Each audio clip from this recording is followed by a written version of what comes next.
السلام عليكم ورحمة الله وبركاته. نحمده ونستعينه ونستغفره ونؤمن به ونتوكل عليه ونعوذ بالله من شرور أنفسنا ومن سيئات أعمالنا. من يهده الله فلا مضل له ومن يضلله فلا هادي له. ونشهد أن لا إله إلا الله وحده لا شريك له.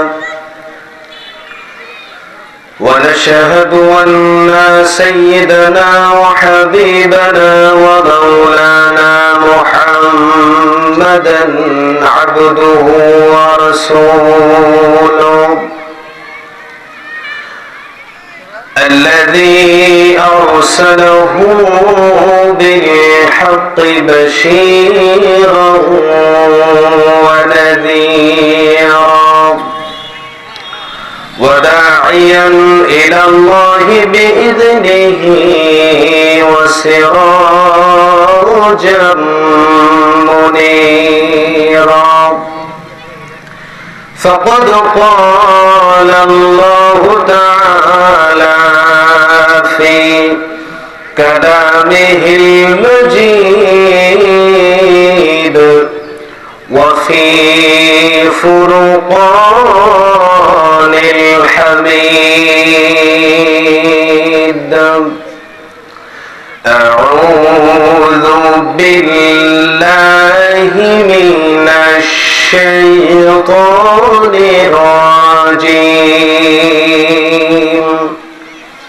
بسم الله الرحمن الرحيم. إنا نحن نزلنا الذكر وإنا له لحافظون. وقال رسول الله صلى الله عليه وسلم إن الذي ليس في جوفه شيء من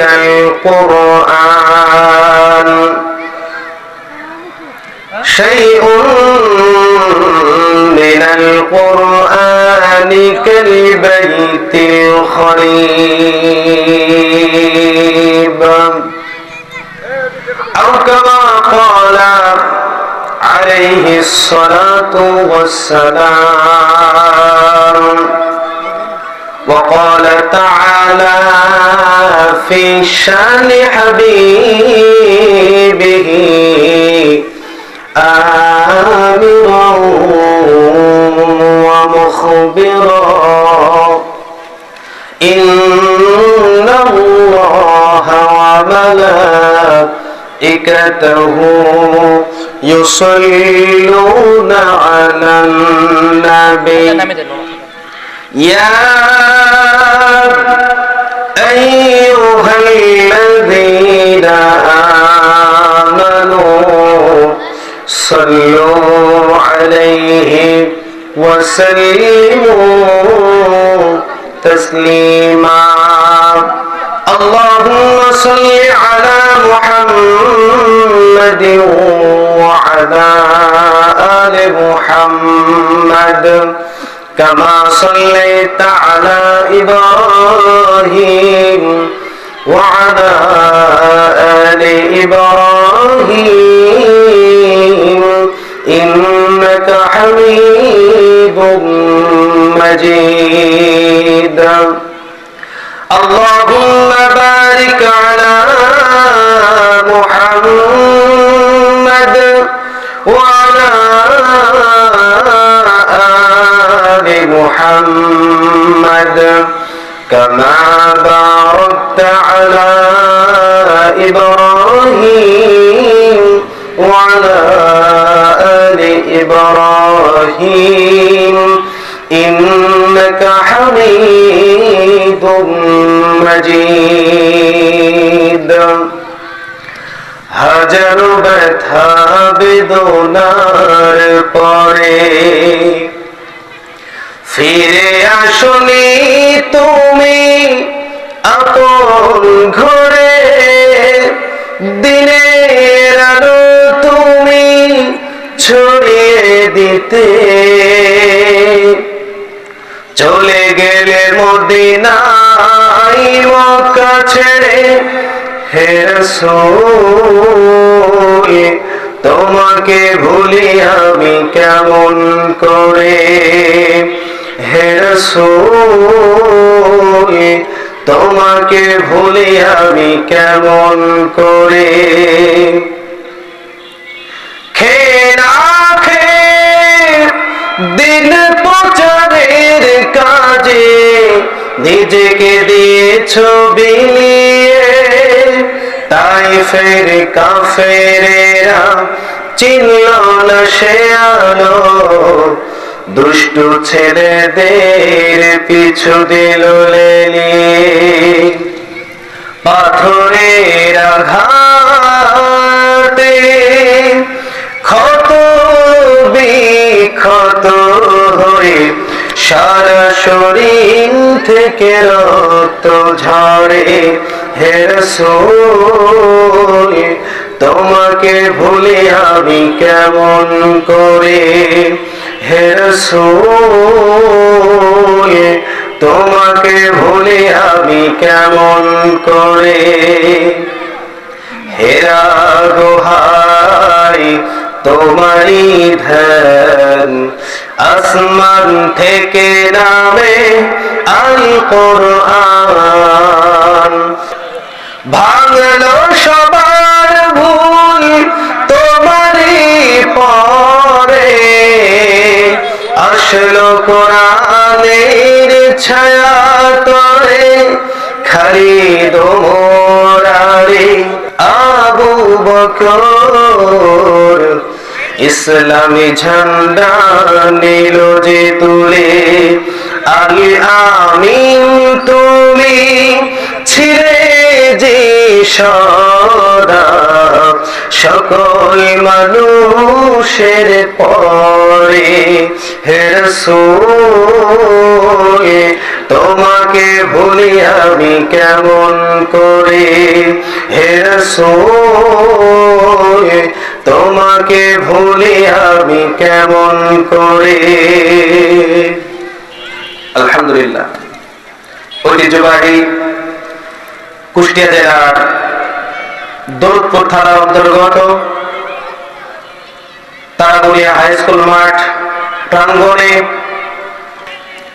আজকের এই মুহূর্তে আয়োজনের সম্মানিত সুনামধন্য সুযোগ্য সভাপতি, মঞ্চে উপস্থিত হযরত উলামায়ে কেরাম এবং আমার সামনে বসা দূর দূরান্ত এলাকা ও নিকটবর্তী এলাকা থেকে আগত ইসলাম প্রিয়, দিন প্রিয়, কোরআন প্রিয়, কোরআন প্রেমিক তাওহীদি জনতা, তাওহীদ পন্থী, তাওহীদের পতাকাবাহী, ইসলামের এক ঝাঁক দিনদার পরেশগার মুসলমান ভাইয়েরা, পর্দার আড়ালে বসে থাকা আমার সম্মানিত মা এবং বোনেরা, আলোচনার শুরুতেই সে মহান আল্লাহ পাকের দরবারে আমরা সকলেই কালিমাতুশ শুকর আদায় করছি যে মহান রব আমাদেরকে অত্যন্ত দয়া করে, মায়া করে, ভালোবেসে আমাদের হায়াতকে দীর্ঘ রেখে আজকের এই পর্যন্ত সুস্থ রেখে আজকের এই মুহূর্তে আয়োজন পর্যন্ত যে মহান আল্লাহ পাক আমাদেরকে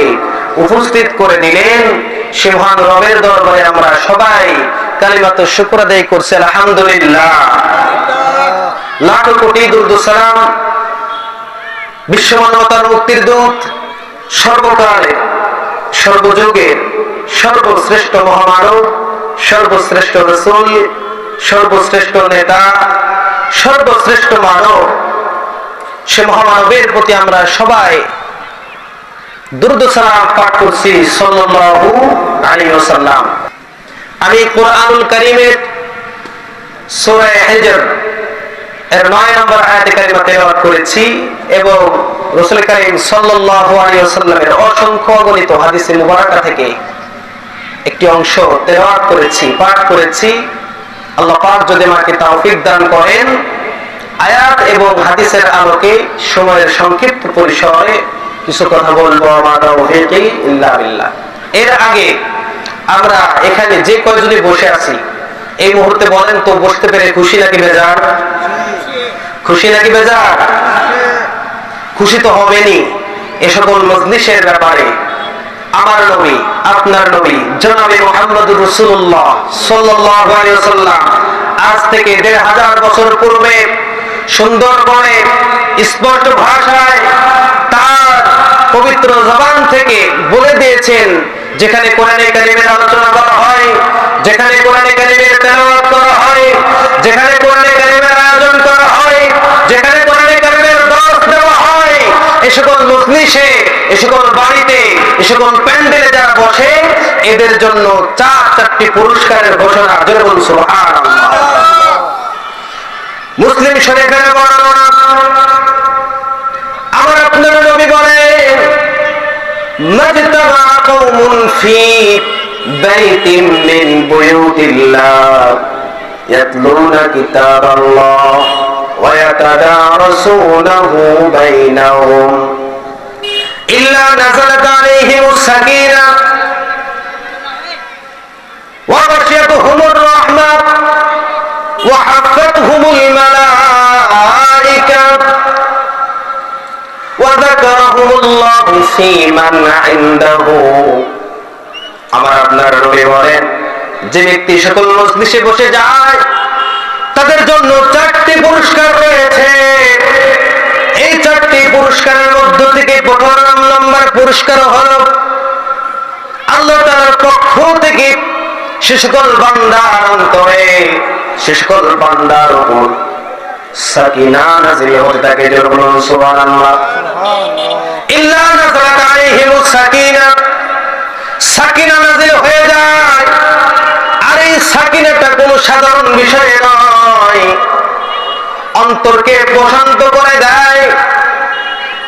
অন্তর যদি অসুস্থ হয়, অন্তর যদি চিন্তিত হয়, অন্তর যদি ব্যথিত হয়, এ সকল বিষয় থেকে পরিত্রাণ পাওয়ার জন্য, মুক্তি পাওয়ার জন্য আল্লাহ তাআলার পক্ষ থেকে যে সাকিনা নাযিল হয়, অন্তরের দ্বারা শীতল হয়ে যায়, প্রশান্ত হয়ে যায়।